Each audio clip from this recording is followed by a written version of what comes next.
One of the famous researchers into chronic pain, he's down in Texas, and he uses a warm bath and has people just walking in the warm water. Right. Just a way of getting them to start moving again. Yeah, water's a lovely way to exercise if you have access to it. I highly recommend using water whenever possible. Yeah. It creates freedom in the joints. There's a nice loose feeling about being in the water. Clearly therapeutic. Yeah.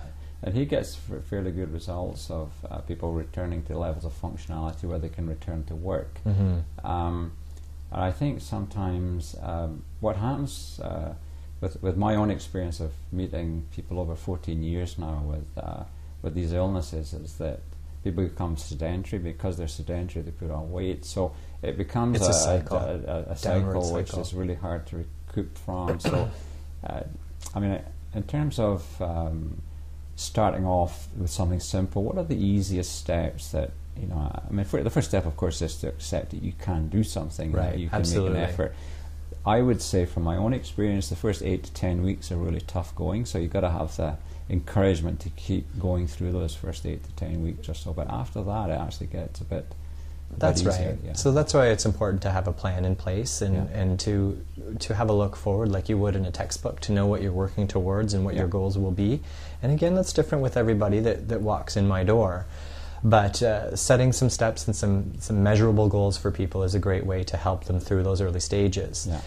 Once they start seeing results, that's when you have them hooked. When they start to see that things are getting better, then it becomes easier to keep them and to motivate them to continue. But you're right, the beginning of it is a very difficult phase, especially when it's something that's new for the person, if they've never been fit before, or if they had been fit in the past but got sick and feel like their life of when they were fit is so far in their history, it was so long ago that they were actually fit and capable of moving or running around the block, that they feel like they'll never get back to that place.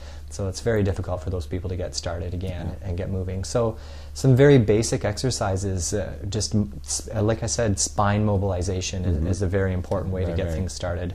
I always like to focus on movements of the spine, the quality of the spine. They say you're only as healthy as your spine. Okay, so if there's one thing that I need to do with people, it's address the movement of their spinal column and their posture. Right? So it's all about posture. When they're in proper posture, the likelihood of them injuring themselves goes way down.